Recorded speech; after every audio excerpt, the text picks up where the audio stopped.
One of the most asked questions from my students is, how do I simplify my painting? Today, I'm going to share with you one of the most important way to simplify your watercolor: connection.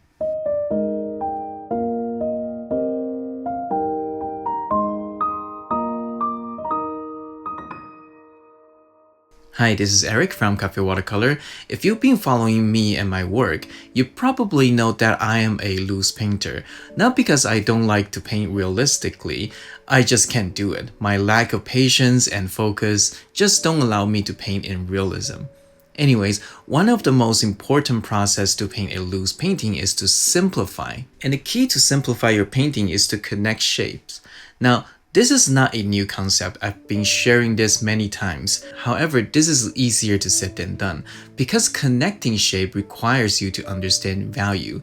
By merging similar value shapes, you connect different shapes together, and that simplifies your picture into fewer, bigger shapes. Even though I know this concept and I've been sharing this many times, only recently I was able to put into words what mindset do you need in order to do that. And that is to have courage and trust. Now that sounds pretty profound, but actually is very straightforward. You need courage to connect and simplify shapes because this is actually going against our human instinct. Our nature tendency is to identify everything we see. We want to see everything clearly. I mean, we got 8K resolution TV now, which I don't even know if I can see that many pixels without using a microscope. Also, seeing things clearly is vital for just everyday safety. If you are short-sighted like me, I mean literally, my eyes are short-sighted. Mentally, I think things very long-term. If you take off your glasses and start walking around, you probably don't feel really safe. That's better. And you're simply not allowed to drive like that. So yeah, our human tendency is to see everything clearly.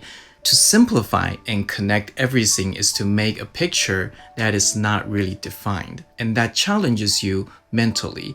So really, don't get frustrated and disappointed if you are not able to simplify your painting easily because you're trying to work against your natural instinct. It requires training and lots of practice. So it takes courage to do something against your natural tendency, and it also takes trust to keep it simplified. Because we might start our painting very simple, but we can often put too many details at the end. We need to trust our viewers able to get what our picture is about. So essentially, we process a scene into a simplified painting, and when the viewer sees our painting, they process the painting on their end to get the scene. Is visual communication, and as an artist, we need to trust our viewers are capable to process our painting. Most of your viewers are totally capable to process your painting and get your visual message. Trust them.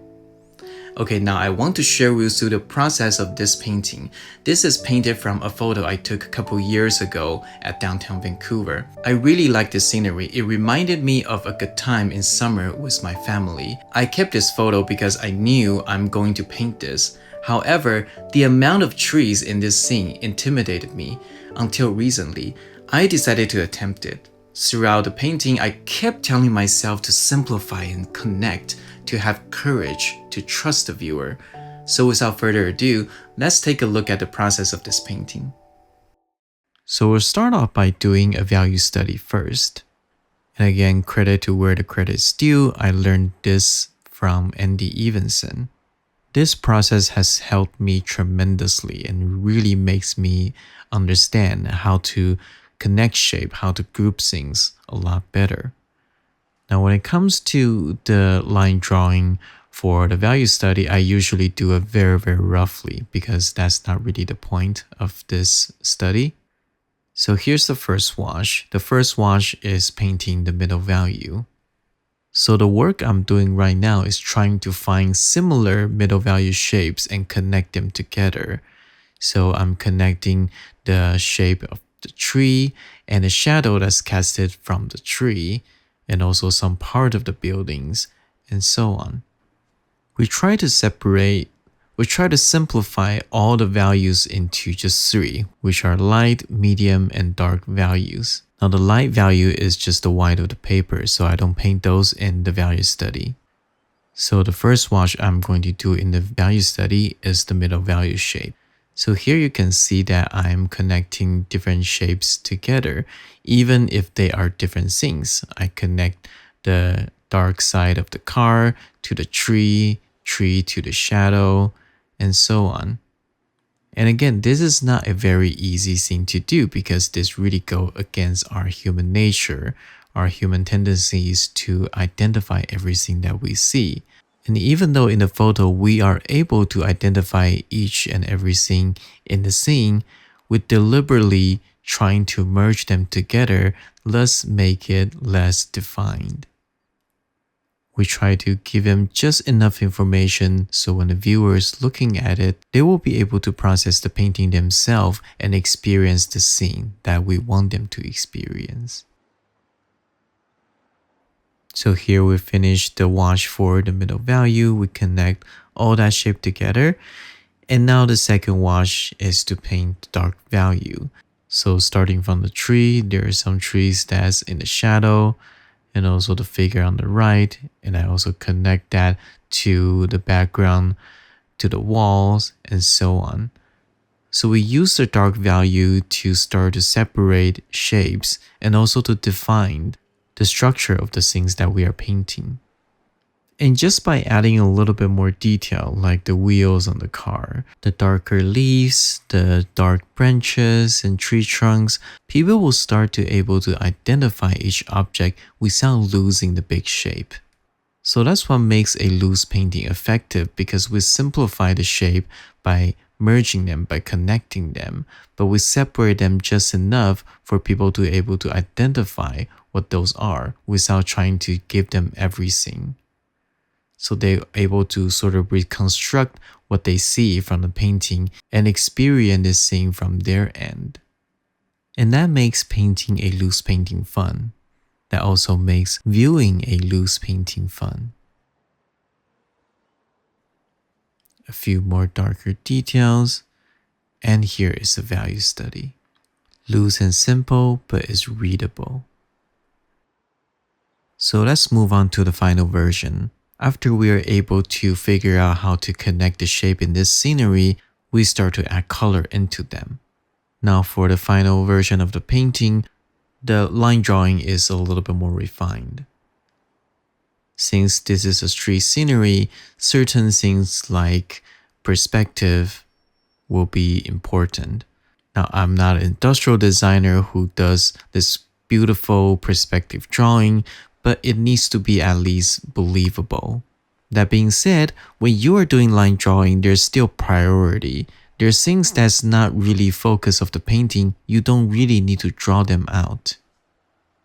Like even though there's a lot of trees in this scene, I don't really draw them out. I draw a few lines to really block out the shape and the position of the tree, and that's about it. I don't go in and start to draw all the branches and stuff. If you treat everything the same and you try to draw detail for everything, that's going to carry into your painting. So we start out with the first wash. I pre-wet the paper and I start to paint the color of the light. So that is the white paper in the value study, but light also have colors. Unless you're looking directly at the sun, which is really bright and you just can't see anything, most of the things, even in a light value, still has its color. So the blue sky and the light part of the tree, which you see this warm green. And I also continue down and paint the skin tone of the people, and as well as giving some colors for the shadow area already. Now, because this is the first wash, I do everything wet onto wet, so nothing is very defined, and that is okay. When I paint in the middle value, you can start to define things a little bit more. So in the first wash, don't worry about color blending with each other, just relax and enjoy the process and see watercolor does its magic. So here I start the second wash. It's kind of like a light medium value, because the light part of the tree and the background building is definitely darker than the sky, but they're not as dark as the middle value. So that's why I paint this layer. But still, I'm trying to connect the shape, so you can see that I paint the background building first, But then before it's dry, I start to paint the tree and I let the color blend with each other. And because the mixture is a little bit thicker, it's not as wet, even though the color is blending, it doesn't spread out as much. So I also give the buildings on the side a little bit of value as well. Do some wet onto wet, make the tree looks a little bit more interesting. So even though I'm connecting shapes, but I'm giving the shape different varieties of colors. So that's how you make it look rich and interesting without painting a lot of different shapes. And at this stage of the painting, I have to constantly remind myself to simplify, to connect, to trust my viewers. So I continue and finish this wash, and now I start to paint the middle value. And this is usually the toughest part of the painting because I need to start to paint the big shape of the painting. And also while at it, I need to mix different colors and also try not to fall into the trap trying to define everything that I see and focus on the big shape.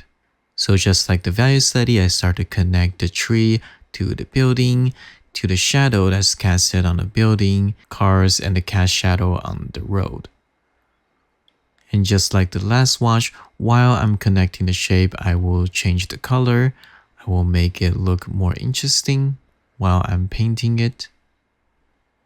But I need to focus on the big shape, which is why value study is so helpful because you get that process out of the way and you were able to do a practice of that. So I'm painting the cast shadow on the building. Those shadows are casted from the trees on the left. And I connect those shapes to the tree itself.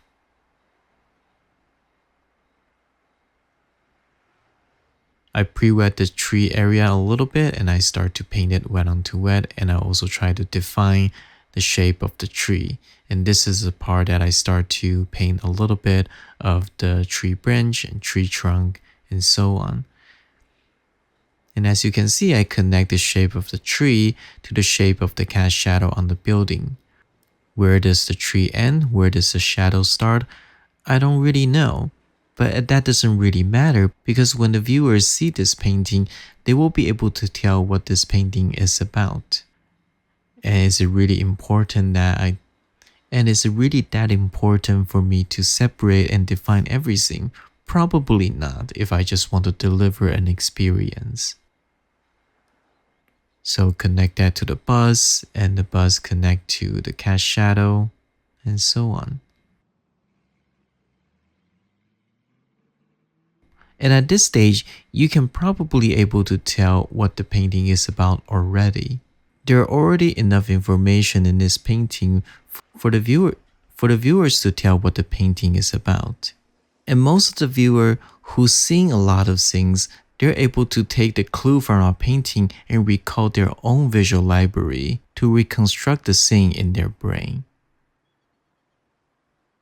So here I'm just giving a little bit of detail on that big clock on the building. Something to make it look a little bit more interesting. I'm quite happy to be able to paint this painting. This photo is probably taken 6 years ago. And before I started to paint this painting, I actually went on Google Maps and take a look at the street scene. And I realized that since last year, all these tall trees were gone. They were replaced by smaller trees. So some of the stores that were there when I was taking the photo, they are closed and they're replaced by other stores. So when I was painting this painting, it reminded me of that summer, the fun that I had with my family, and I was able to experience this place again in my memory. It's almost like time travel in a way. And that's what makes painting so powerful to me, because when I look at the photo, I was looking at memory, but when I'm actually painting the scene, I am experiencing the memory again. So the middle value wash is done, and you can actually start to see the scene already. It's already quite defined. However, I still need to go in and start to paint some darker value just to make the painting look more complete, to complete the value range from dark to light. Dark value to me is like rhythm and beat, like a lower tone in the music. It makes the whole painting feels a little bit more anchored, a little bit more stable, but also has more excitement. So here I switch to a smaller brush and start to really go in and define some of the shapes. So the tree branches and the tree trunk, I really try to make those shapes looks good. However, this stage can also be a trap because once you start to paint the details, sometimes you just want to keep adding more detail. So it's helpful to step back once in a while to take a look at the whole picture if you have enough. Also imagine yourself as a viewer. Is it enough for you to able to tell what's going on in the painting? Is it too much? Adding some more dark underneath. The dark on the tire and the wheel and the bottom of the car. Some occluded shadows. Just a few darks and will make the painting look a lot more complete. Make some form more solid. And make some light pops. And now I'm working on the figures, adding some hairs, some darker clothes. And I also connect the dark shape of the figure to the background as well. Even though they are figures walking, you don't have to separate them from the background. You can separate a little bit and connect some other shapes. The lost and found edges are so important in a watercolor because that's what makes it look interesting and keep the flow going.